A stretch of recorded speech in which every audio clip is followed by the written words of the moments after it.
You guys, this was a masterclass on how to get in front of your customer and how to execute properly. And if there's a common denominator between what Rachel said about community, about content, about making an algorithm work for you, about how to go viral, it was all about what in the world does your customer want and what do they do? And if we can make everything about the customer and less about us, you're going to win.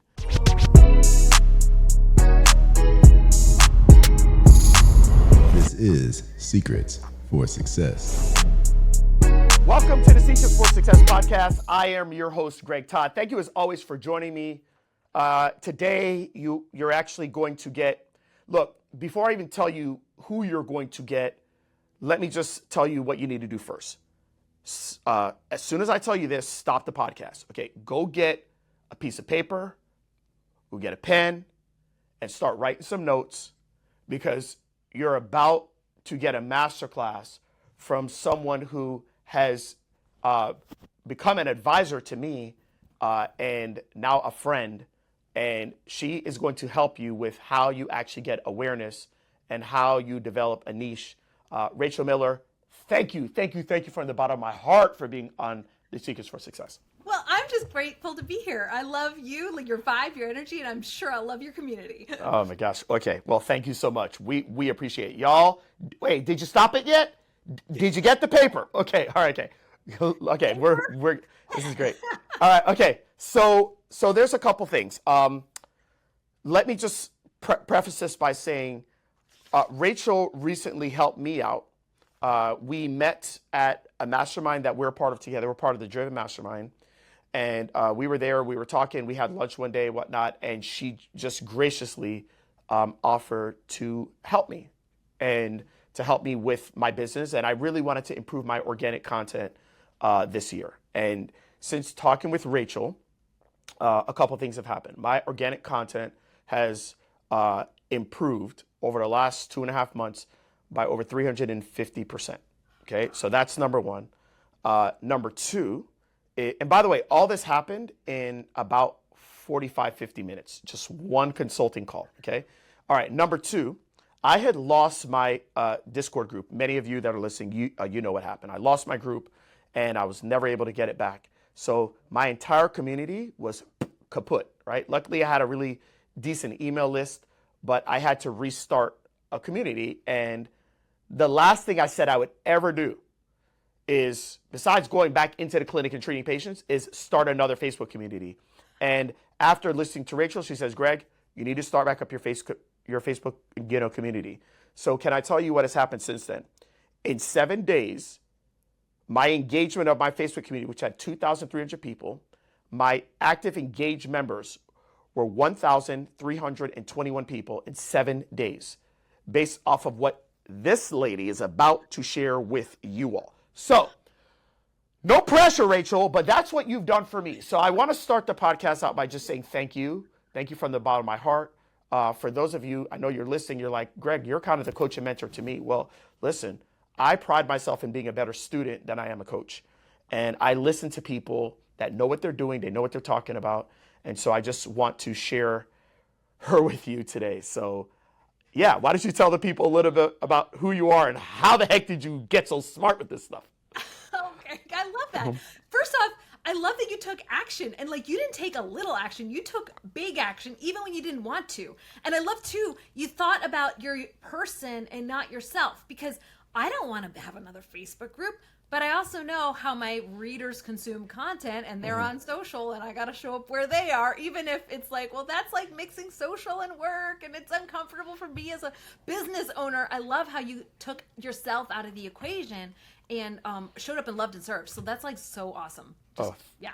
Well, thank you. I appreciate it. Well, so tell them Okay. the Rachel Miller story. So I used to be a school teacher, and I had babies back to back, and I couldn't afford daycare anymore.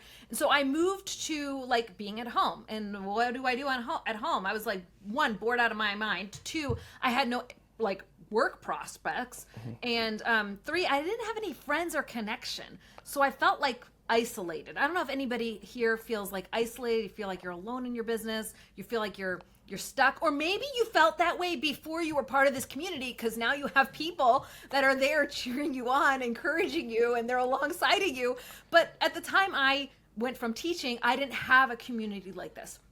Okay, so my husband came home one day and is like, I have the solution to all of your problems. And of course, as wives, we always love that, right? And so he said, and guys, we've been married for 20 something years, so like we're really good. I tell the story with his blessing. He said, you want like a job. Well, why don't you make something online? You want connection with people. Well, people are hanging out online. And they're at that time, they were kind of hanging out in blogs and like chat threads and chat rooms. So why don't you create like a website and join all these chat rooms? And then the other one was money and connection and I don't remember the other. Oh, a job. So anyways, the solution my husband thought to all my problems was go create a website. And for some reason, I listened to him, and I don't usually, which I should because he's a smart man. I listened to him, and I made a website. And next thing you know, guys, I even misspelled the website when I made it. Like, I called it Quirky Mama, and I misspelled the word mama. And so I spelled it M-O-M-M-A, when really mama is M-A-M-A. But whatever. Yeah. I made the website. Next thing you know, it went viral, and went viral. We were getting 10 million page views a month. Then I went on and built a second website. I went on built a third website, a fourth website. The majority of them topped over seven figures in clicks a month. So I was getting over 1 million page views a month to most of my websites. And to this day, they're still getting like 350,000 clicks a month, excuse me. So We're still like, they're still viral a decade later. And I had these websites, and then people started finding out about it. And I was like, I hid my face so nobody knew I was the girl behind the scenes. Like, nobody actually wants to see the face of the girl who forgets to wear makeup and, works from her almost the size of a closet. Like, my actual closet's actually bigger than this room that I'm in. But I have a window, so I'm still keeping it. I'm not moving to the closet. Anyways, I didn't think people wanted to see or hear me. So it was a faceless brand. And so people little by little started to reach out to me and say, how are you doing this? And I had insurance agents, I had healthcare professionals, I had yoga studios or fitness studios. I had like 2 governors reach out to me. I had like musicians, like things like the tour that everyone would recognize their name reach out to me. And like one of the people on Baywatch reached out to me. Anyways, I had all these people reaching out to me to help me grow their audiences. And next thing you know, they grew and grew and grew and grew. And I created a course, and we've had 27,000 students take some of my programs, my paid programs. I don't know how many took them free. I haven't tracked that. But my paid programs, we've had over 27,000 students. So it's been really, really crazy. Wow. What's possible when you understand how people interact, what data you should be tracking, and like how to play the social algorithms. Okay. Yeah. And that's kind of what I taught you in like 45 minutes. And okay, wow. Your audience can learn it. It literally they can figure it out in 40 minutes. All right. Okay. So there's 3 things you said. How do people act, their behavior, and the social algorithms, right? Okay. So that's what I want to talk about today. But before we do that, can we just go back to the site that you had with Quirky Mama? Yeah. Would you call that a niche site? Because basically, it wasn't you, like, on the front of it, but what you did is you took a niche, you took an audience, and you said moms, and you connected with these moms, and I guess you did it in a quirky way, I'm assuming, right? Okay, and so was that, like, would you consider that a niche site? Because with a niche site, it's, I'm going to give awesome content, build a community, and then all the things that mamas would need, I'm going to have different affiliate products or different solutions for them on my site, and things would take off from there. Is that correct? Well, there's different types of niche sites. So there's topic niche sites where you're all going to be about a single topic. So like I'm going to talk about fascia and how fascia tightens your muscles and it causes you to have issues. So my site's all about fascia and fascia exercises and fascia blasting and stretches to help you. Okay, so that's a topic site. Right. Then you've got stage of life. Okay. So I'm not reaching all people who have fascia. I'm reaching everyone who's in menopause. That's a niche, but it's not like, there's different types of niches. Then there's like general niche. So like the general niche would be like wellness. Well, wellness that my 15-year-old is looking for, like acne wellness, and maybe how to get my 17-year-old is like, how do I get ripped? Like literally that's all he cares about is I want bigger muscles, but only in my arms, which anyways, so like, general wellness, you're going to try to attract him and me in the same site. Like that's not going to work. So there's different types of niches. And so often people think they're niche, but they might not actually be. None of them are wrong. It's just there's a different strategy to do for each of them. And then there's also the ones, like I said, like the girl in Baywatch. Well, everybody might want to watch Baywatch, right? So that's more like hero. We're all going to hero the topic. The topic is the hero. So it's like we're going to talk about that show, or we're going to like, and then there's also brand and product. So there's different types of sites. Okay. Does that make sense? Yeah. And all of them, we're talking about each of those specific topics, and then all the things that embody that topic and solutions. That's what you have on the site as you're driving traffic. And then if people like the site, they need the product, they buy the product, and you make most of your money as an affiliate and as sponsorships, correct? Well, we create our income from affiliate revenue. That's my favorite one. Ad revenue is my second favorite one. From creating our own products. And so that's something that then I have to do fulfillment on and do customer care on. So while that, I like that because I make more money per sale with it, it's also more headache and not as automated. Gotcha. So those are the three types of products that we tend to sell. And when we do our own products, we might have like ebooks and digital products, but I also might combine it with coaching or courses or something like a membership so that there's also a higher ticket. Gotcha. Okay. All right. I love it. All right. So now let's talk about the big three. Let's start. So which one do you want to start with? So my first one that I like to talk about is viral funneling, because this is the philosophy of how you're actually going to get content out to the world. Okay. So you need to create a viral funnel. And it starts by having your content viewed. Is this something people can see? Or Yeah. This is going to be on. So guys, remember now, our podcast, most of you are listening on Apple, you're listening on Apple Podcasts, you're listening on Spotify, but there is a link below for the YouTube version of this, and you can see us. So yes, go ahead. Yeah. Okay, so for those of you who are just listening to my audio, I'm doodling on a piece of paper, so there might be a reason why you should click over. Okay. But you should be able to follow even if you're just listening in the car and you want to keep it on the podcast. Okay. So viral funneling is the theory that you want to find your perfect person. And when you find your perfect person, you're going to need to inspire them to take an action. And that action is usually to share your content, to like your content, to give it a thumbs up, to give it a smile face, to put it into a group or into a messenger. When they do that, your content is then shared to more and more people because more people see the content when you take actions on it. And that leads to what I call the viral effect. Is that making sense? How we have one person take action on the content, and that leads to more people seeing the content and more people taking action. Okay, now when they take action, then they're going to cause a chain reaction because one person sees the post, then another group of people see the post because that person took action, and then a few minutes later or a few hours later, more people are going to see the content and more people are going to take action. So often we think that if we share something on Instagram and Facebook, they're going to instantly see what we said, and why aren't people engaging? Does that make sense? Because we assume that as soon as we post, everyone will see what we created. But that's not actually true because we have to expect to have these waves. The content literally goes like, here's wave one here. Then we have wave 2, where the content goes out to a little bit more people. Wave 2, content goes out to more people. And then wave 3, the content goes out to another batch of people.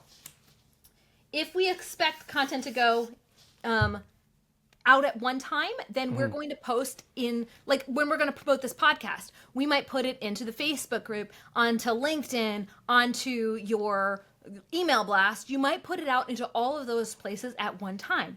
Right. And if you do that, it doesn't cause viral funneling. What it causes is for this content to go to one person and then kind of die. What you want to do with viral funneling is inspire waves of action. So what I like to do is post first to, say, my email list, or no, I post first on Facebook, and then after on Facebook, I might share it an hour later into a Facebook group. Then I'll take the post that someone shared or a share of someone who shared my content, and I'll share that into Instagram. And then I'll take the Instagram link and I'll put that into my email list, and I'll email blast, hey, I was live on Facebook and Instagram. But I'm not going to do that all at the same time. I'm going to wait a little bit by causing that anticipation of it to build. What this does is it tells the algorithm that your content is organically being shared and organically being spread instead of being a loudspeaker. Now that sounds complicated. This sounds like a lot of work. Like, what do you mean, girl? You just told me I had to, wait a second. You said I had to put it on Facebook page. Facebook page. Then you said we had to put it into a comment in our Facebook group. Then you said we had to put it onto IG. Then you said we had to put it into email. Okay, that looks like, wait a second, a lot of different tasks, right? When the reality is you can actually automate this. So I can put it into my Facebook page and schedule it to go to Instagram a day later. I can schedule it to go into my Facebook group later on that night. And then I can have that email, and I have that email ready, and I post that to go out the next morning. Okay. So looks like it's complicated, but it truly, really isn't. Are you taking that piece of content and are you, like, let's just say you're putting it in Facebook, are you putting it and sharing it from your Facebook into a group, or are you actually posting it again in these different areas? I share from the source. Okay, gotcha. You want to have that chain reaction. Okay. So I assume this one was, let's say we post it first on a Facebook page. And Gotcha. the reason why I do pages is I can take that audience and capture it and retarget it with an ad. Gotcha. So Okay. if, let's say, it goes viral and it's reached all of these people and I want to reach more people just like it, well, Yeah. Facebook knows this content is loved by all these people, so we can now put ads on it and reach an audience that we've never reached before. Wow, So I like to interesting. start with a Facebook page. And when I've got the Facebook page, then share it into, say, like a conversation over Messenger maybe. That's just to give Facebook a signal that this is good. Then I'll share it into a Facebook group, then IG, then email. You don't have to overthink it. It doesn't have to be that exact Right. sequence. The point is just that you want to share from the source again and again. So what tools do you use to schedule sharing? I do almost everything inside of Facebook. So Okay. I will actually post the post, grab the time link, and then that's what I'm going to schedule use into my Facebook group for the next day. Okay, gotcha. That's what I'm going to use then to schedule inside of Meta Business Suite to go out later on that next 2 weeks from now, so that it's shared again. It's shared again. Gotcha. Oh my gosh. Okay, that's awesome. So that's viral funneling. Viral funneling. So what that does is it gives the platform engagement. So what I want people to realize is that we can't be a loudspeaker where we're going to just blast everyone with our links. We need to think, how is this link getting engagement from our audience? If this link gets engagement, then it's good. If this link doesn't get engagement, it's dead. Well, what if we can inspire or manufacture that engagement? Wow. We can do that ourselves by liking our own post. Right. And then sharing it into our group, and then, but not at the same exact time. Then sharing it into Instagram the next a little bit later. That looks like a real user, because a real user's, when they consume content, it kind of trickles. Okay. Is there best practices in that time delay? Is that a day? Is it 2 days, 3 days? Just Between Facebook and Instagram, I like it to be at least a couple days between platforms. So like Instagram's a different platform, Facebook's a different platform. But between your Facebook groups and stuff, you can do it within hours, really. okay. Wow, that's so awesome. See, I told you guys. I told you. Okay. All right. Go ahead. What's the next one? Okay, so the first concept is the concept of how the algorithm wants to engage with organic content with action, like if they want people to engage back and forth, it's a two-way street, right? And that it trickles, it doesn't happen all at once. You can't be a loudspeaker. But it all starts if you know your perfect person.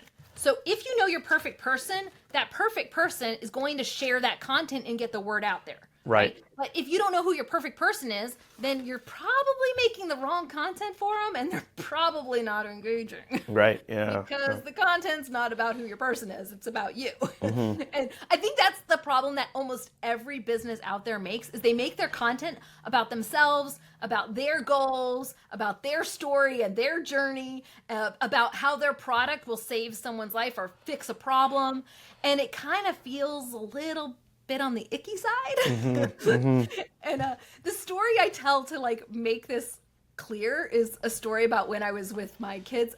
Todd, Greg, you know that I have like a house full of kids. Yes. Yes. And they're like teenagers now.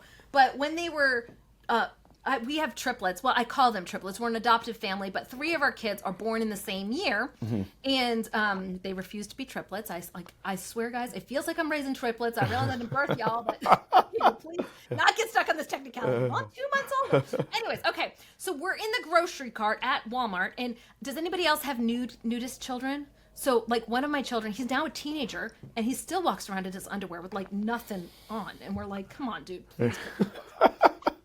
Anyways, he was a nudist when he was a child, like an infant. He's a nudist now. I'm washing my hands of this kid. Okay, not true, but you know what I mean. So he's 2. They're all 2. So they're in the buggy. So I've got 3 kids in the buggy, and I'm like dragging like a basket with like the food items I'm trying to buy. My kids are in the buggy, and one of them is peeling off his socks, his shoes, and probably his pants while we're in there. Okay. One grandmother walks, and I'm in Texas, guys, where the Southern grandmothers, they can't help themselves. They come up to me and they talk to me the whole time. Okay. So that's just what they talk to me. They hug the kids. It's Southern grandma. So I have 2 Southern grandmas come up to me. One Southern grandma comes up to me and says, "Lady, did you not realize, ma'am, do you not realize your son does not have his socks or shoes on, and I think he's taken off his pants. It is winter time out right now. He is going to get himself sick. What is wrong with you?" And I'm sitting here thinking, oh, lovely lady, thank you for your opinion. I realize it's 40 degrees outside, but my son really doesn't believe in clothes in any weather. And bug off, right? You don't know my kid. Okay, I go by 2 more aisles, and another lady comes up, same sweet Southern, they're all sweet Southern, and she comes up to me and goes, "Oh my word, you've got your hands full, and you know what? You've got 3 in the buggy. Oh my, how old are they?" Well, bless your heart. Okay, so did you realize that one of your kids doesn't have any socks and shoes on? One grandma got me to fix my problem. Right. The kid wasn't wearing socks and shoes. The other grandma made me want to like say, "Bug off, get out of my face. What are you doing here? I'm at the grocery store just trying to pick up groceries later." And one did it because she earned the right to tell me something wrong with myself or with my family situation. The other one jumped too fast into, here's your problem, here's your solution. Gotcha. Oh, and yeah. if I'm not in a mental state to want to hear about the problem and the solution, then it's unwelcome. Does that make sense? Yeah, So think totally. yourself when you're on social media, are you looking for, I'm looking to solve this problem right now? Like, even if I have at my house at this exact moment, my water filter in my refrigerator, it doesn't work. I don't want anyone to send me a refrigerator. That actually happened once, like the last time I broke my refrigerator. And somebody tried to send me one. I'm like, no, stop.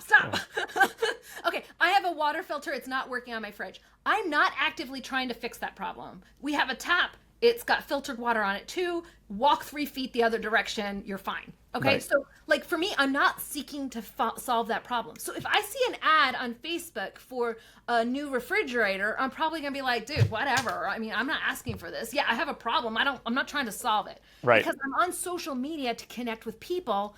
I'm not on social media to fix my problem. Right. Gotcha. But if the content is curiosity building, if the content is edutainment, where it's like, I'm thinking of phasia blasters, okay? Greg, I'm going to be TMI, but you're married, so it's part of the process. cellulite's a real thing, right? Yeah. There's not a single 40-year-old out there that doesn't have cellulite, right? And there's not a single 40-year-old out there that doesn't want to fix cellulite. Right. I don't think of myself as like overweight per se, so I wouldn't take like a weight loss course. But you know what? That course about how this one blaster thing routine, the fascia blaster thing, helps you get rid of the fascia and helps you lose weight and also helps you not have this cellulite thing. And she did it with this chicken beast with this leftover grocery sack item and how she's gonna rub it. Anyways, next thing you know, I'm watching the whole thing and I spent $59 on her fascia blaster weight loss course. Wow. Okay, like I took it hook, line, and sinker, and Right. ended up buying. I didn't actually open it because I don't actually care that much. But my point is, I still purchased the product because she convinced me I had the problem. Right. And that happens, getting back on track, if you can focus on your perfect person. Right. So, who is your perfect person? What do they call themselves? And how can I make them look amazing, even if they have this problem? Okay. I love this. So most people go in too hard, too quick, too fast. So we want with our content to make them look and feel amazing, even if there's something wrong. Okay. So, oh, bless your heart. You've got your hands full. So even if I have my hands full, I can still get shoes on my kids' feet. Right. Even if I don't think I'm overweight, but you know what? You got that dimpling on the back of your thighs. Even if you're not overweight, you still have it because you're over 40. Right. And a weight loss course actually helps you with that. Next thing you know, I'm buying it, right? So even if I am this and I'm still amazing, so I'm not going to bash their problems, I'm going to support them in their problems. Okay. I love this. I love this. I love this. Okay, guys. So we have learned this viral effect and how to create the viral content.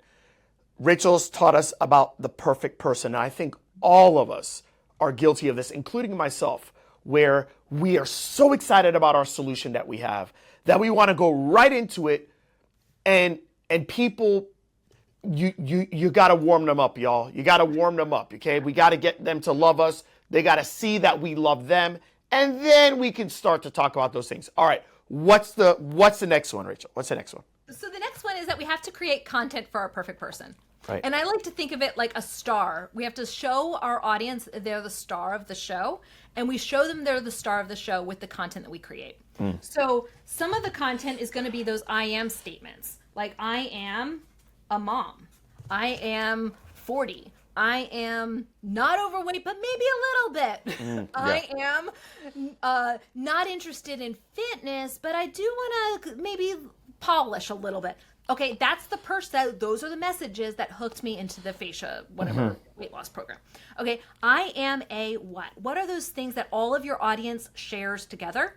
And then kind of celebrate those. Be like, moms are powerful. Stretch marks show who you are. You know, those things that are a badge of honor. Take their problem and make it a badge of honor for them. So now they don't mind self-identifying on Facebook as that's me. Gotcha. Wow. Okay. So identity-based content. Okay. Love it. Absolutely love it. Once you have identity-based content, then you have to get them to fall in love with you. And that's by loving the things they love and hating the things they hate. So what are those things that that person loves more than anything? It might be butter. Well, you know what? You can have butter in your coffee. You can have butter this, but you might want to have intermittent fasting between meals so that way you can love that thing that you continue to love. Yeah. So what is that thing that they love that they don't want to give up? You want to love that with them. Then you want to think, what is that thing that they hate? They probably hate skipping dessert. Yeah. They probably hate, or I'm just picking the last course that I bought, guys. I got stuck in it. So if you guys need a different example, I can come up with one, but you want to celebrate the things they love, hate the things that they hate with them. Okay, the next one after that is tips or problems and solutions. So yes, we don't want to just tell I am statements because that becomes like memes. We don't want to just do things we love and things we hate, because that just becomes like, I don't know, a Reddit channel, right? Where we're just complaining about something. That's not super helpful. We also want to come up with solutions, and we want to educate them on the solutions so that we can become an authority figure. But remember, we're earning the right to do that because it's 1/5 of our content. Right. Gotcha. I think for the healthcare audience, I think they focus so much on problems and solutions, and very, very little on the first two that you've mentioned.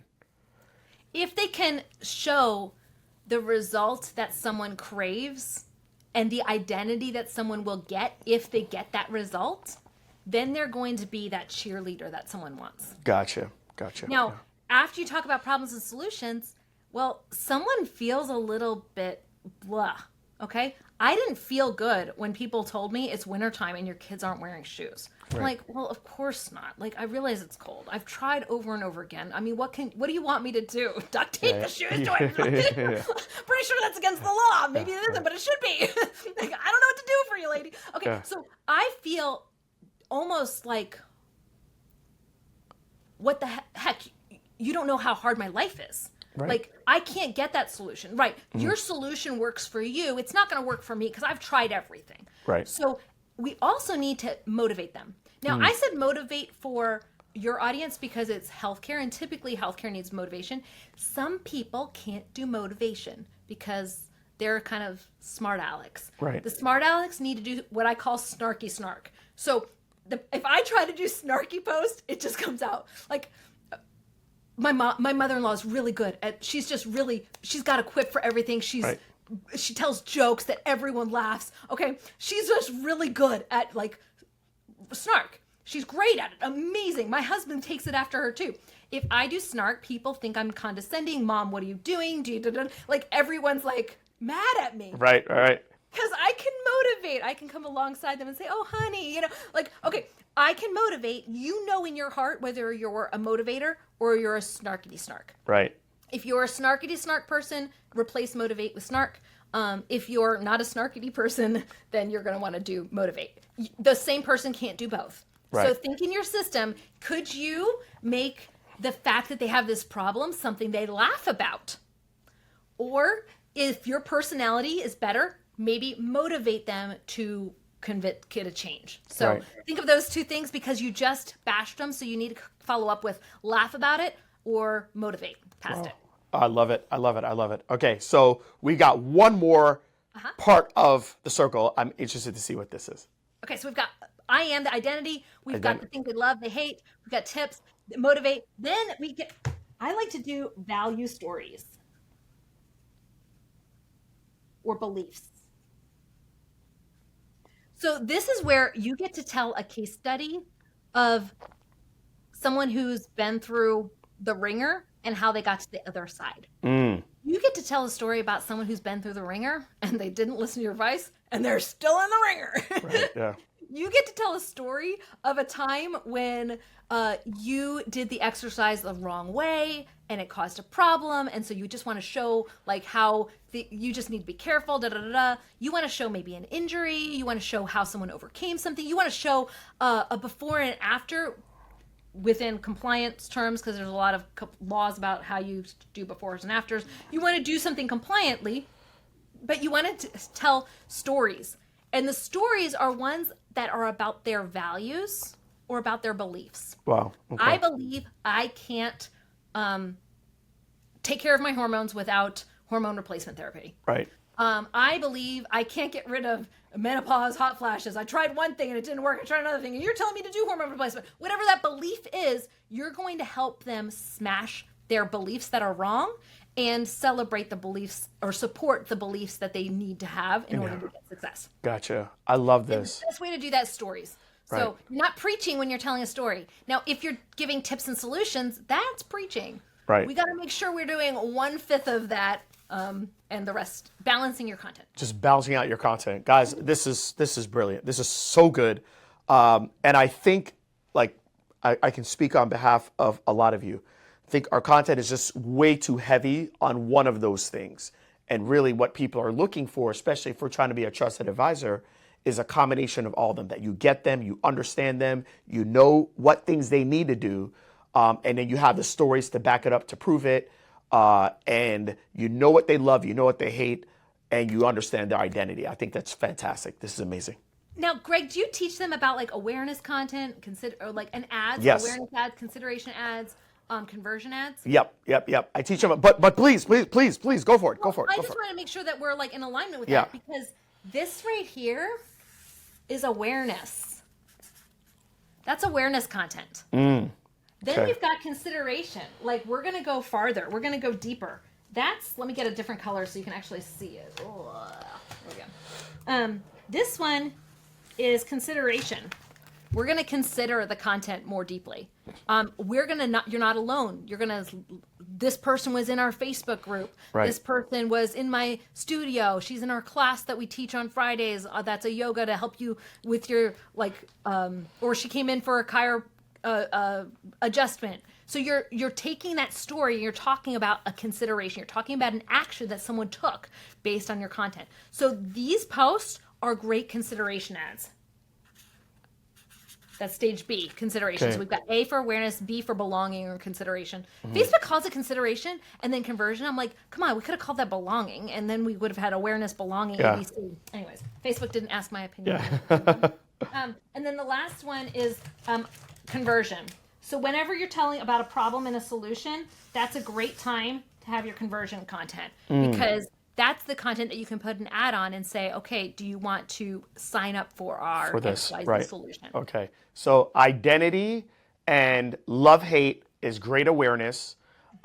Consideration is, what was Get it on my again? email list. Get on my, no, yeah. So, and I'm sorry, with regards to the content on your 5, consideration is the stories, the values, and there was one other one that consideration was. Motivation. The motivation. Yep. Okay. Those are Yep. things that helps people love you and feel like they belong to you. Gotcha.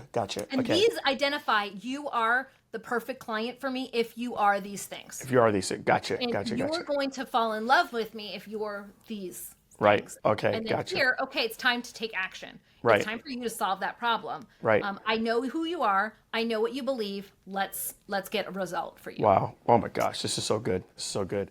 I told you guys. I told you. Okay. All right. This was really a masterclass on how to do content, how not to get stuck, and also how to execute. You know, from not just the type of content to do, but then how to deploy it out. Okay. Can we talk just one more thing on what you did and what you told me to do with my groups? Because I know there's a lot of people that are struggling. Like, they had a Facebook group, and you know, here, why don't we start with this? Can you tell them why you told me, you said, Greg, get back on Facebook, and you gave me a reason, and I could not argue with it. And so, do you remember what it was? I'm sure you tell this to everybody. Yeah, you have to go where your people are. You're not going to, okay, I grew up in middle of nowhere, America. Not actually middle of nowhere. I had 10 neighbors. So and then there were cornfields, and there was actually a Christmas tree farm behind my house. But there was, I would leave my house and I drive down the road, and there's 3 horses that would watch me. And I drive for miles, and I would see just more horses and more farms and more corn and Christmas tree farms. Anyways, I lived in the middle of nowhere. Is somebody going to put in an IKEA where I grew up? No. Why?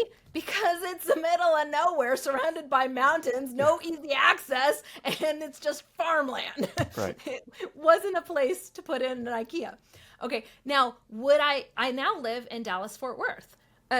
Would people put in an IKEA here? Yeah, because guess what? In a 40-mile radius, there's 9 million people. It's insane, the number of people that live here. It's crazy. Okay, you want to go where the people are. If you're an IKEA, you're going to go where the people are. We're growing businesses, right? So we're going to put our business not where it's convenient for us, because if it's convenient for us, we'd be in that farm field, right? Because it was really nice and picturesque and lovely weather.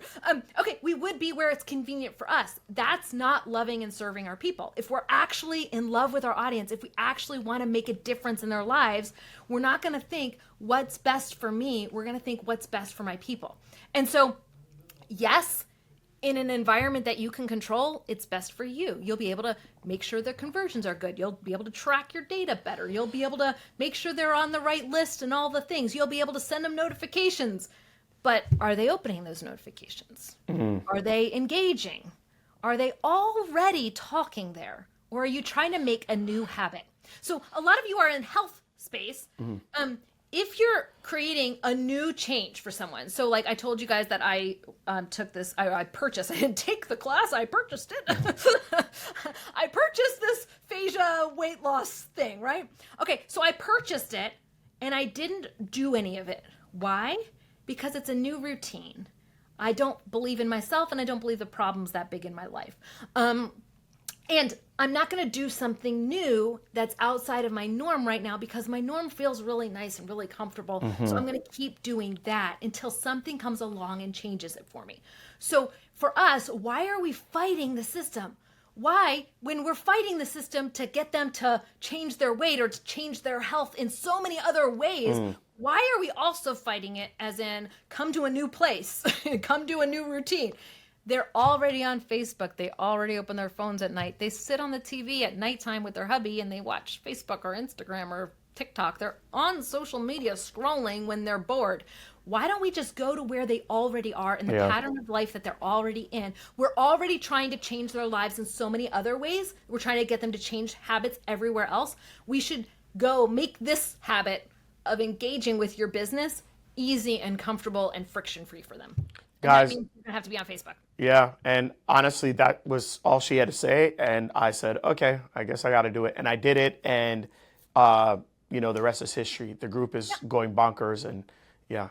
Not everyone needs to be on Facebook. Like while I'm saying Facebook, let's say you're serving 22-year-old males who are gamers, who are getting that crick in their neck, and your demographic is 20-year-old males who are sitting on their chairs all the time. Well, you might want to be on Reddit. You might want to be on Discord. Right. So you want to think, where are your people?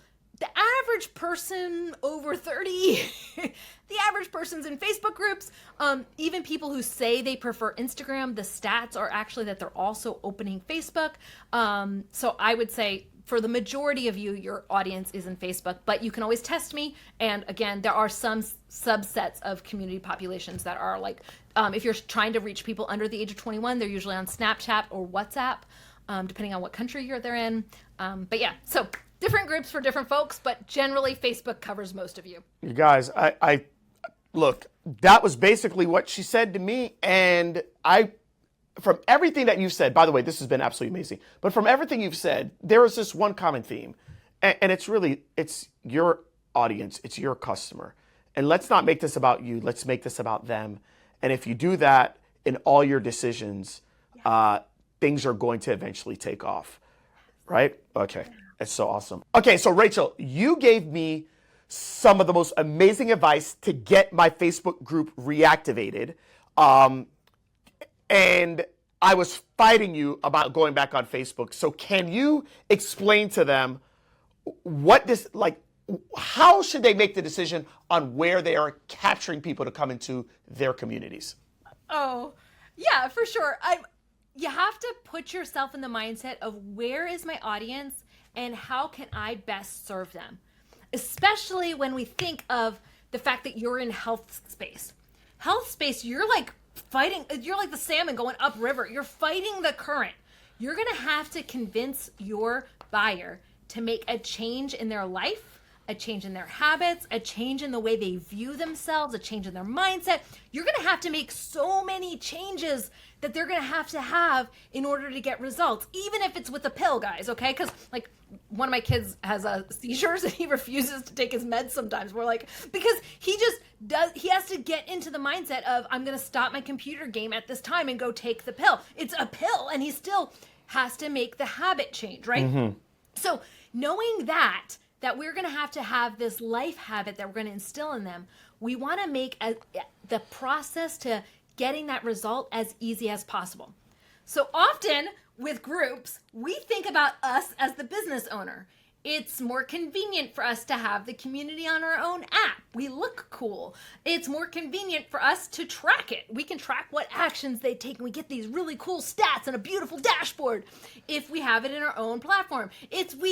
if we move it off of Facebook, they don't get distracted. They focus on us more. So we have all of these reasons, but they're all reasons that are about us, about our audience. So we need to think, how can we put our business in front of our people with as little friction, because they're already going to face enough friction to get the results with what we're asking them to do. Okay, so that's reason one, is we want to take the friction away from them. The reason two is we want to go to where the people are. So I grew up in a small town, like kind of the middle of nowhere, but not quite the middle of nowhere, but pretty close to the middle of nowhere. Like there was like one like light. If you leave Chambersburg, there's one light on the way to St. Thomas. We were like a one light town, y'all. Okay. It was like the middle of nowhere. There were cows, there was a Christmas tree farm, and lots of corn. Okay. Is IKEA going to move to the place where I grew up? No. Why? Because there's no people there. Right. I currently live in Dallas-Fort Worth, a big metropolitan area with like 7 million people or something, 4 million. I can't remember. A lot of people live in this little town. Not little town, city. People live here. Is IKEA here? Yes, because IKEA went to where the people are. It didn't try to make the people come to them. So when we're creating a Facebook group, we want to make a Facebook group with less friction for them. Patterns they're already doing. They're already opening Facebook. They're already on social media at night. They're already consuming content. So go where they are. And then two, we want to be in the like traffic place. So we don't have to worry about getting traffic to our stores, to our fitness centers, to our practices, if we're on a place that already drives and sends traffic. So that's where I like to use Facebook groups, or whatever group your people tend to use the most. So like if you're serving 20-year-old males, it might be Reddit or Discord. But if you're serving somebody over 30, it's probably Facebook groups. You're going to want to have your group in that place where people are already consuming content, already engaging back and forth, because you're going to be part of their pattern of life. So how many of you, whenever you get home at night and like dishes are done, dinner's done, you sit down in front of the TV, right? You sit down in front of the TV, and what do you immediately do? You open up your phone. You're watching TV, you're talking to your spouse, your partner, whatever, and you're probably on social media all at the same time. Right. Our businesses, we want to be in front of their faces in that moment.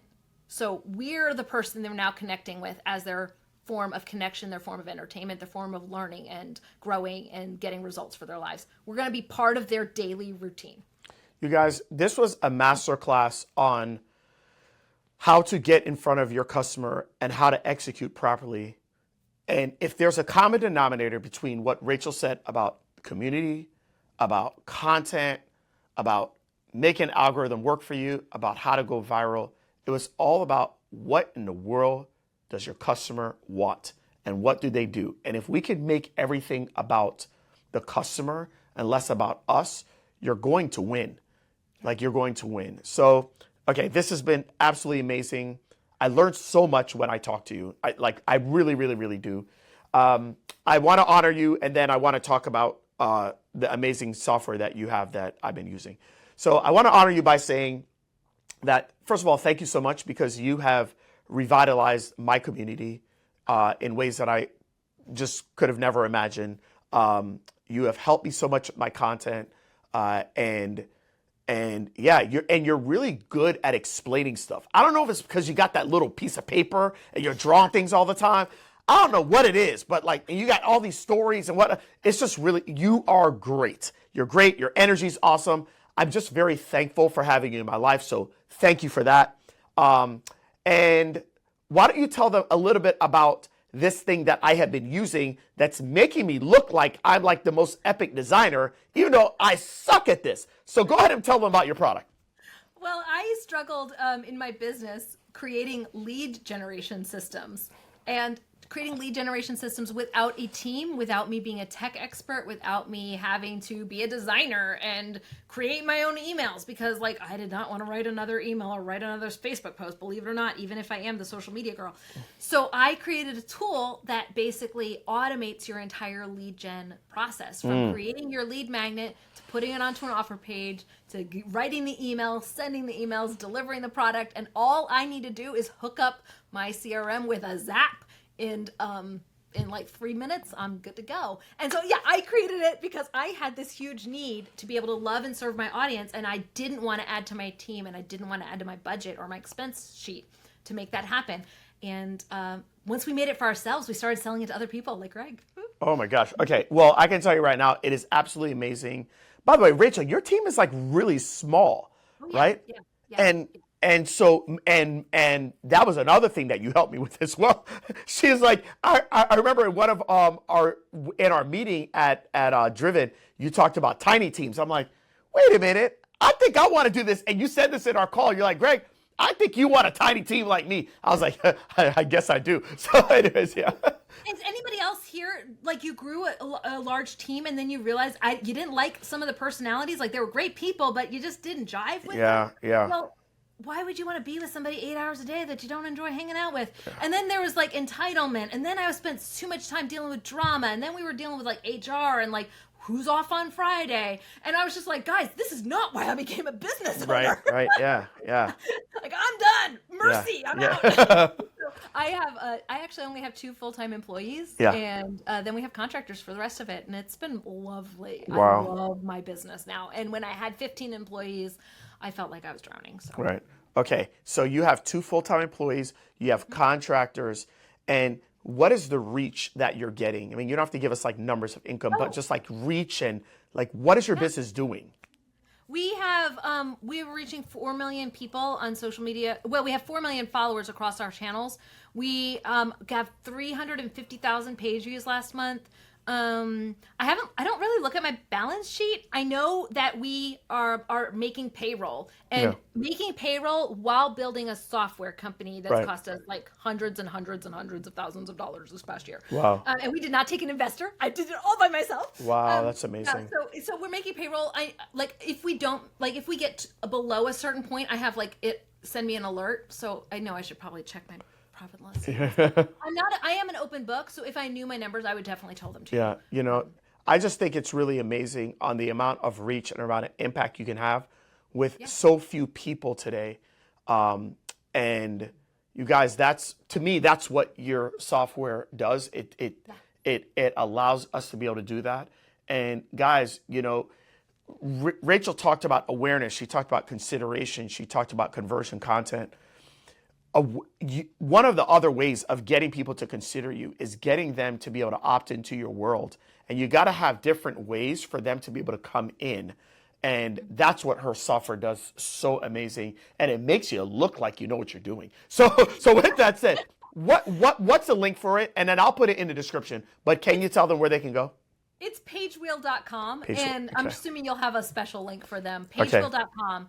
And if they want social media posts written for them, Pagewheel has an additional tool that creates packs of social media content. So like we've talked today about how to create value posts, how to create like I am statements. We have all of those inside of Pagewheel as well. So you can I don't know what to say. I just go on in there and it will spit out that content for you. Wow, that's absolutely amazing. That's so awesome. Okay, you have been a gem for us. This has been a masterclass on content. Y'all, do you see how we bring in such amazing guests? Rachel Miller, thank you so much for being on A Secrets for Success. Thank you, Greg. I appreciate you. Love you, and I'll see you soon. All right. That was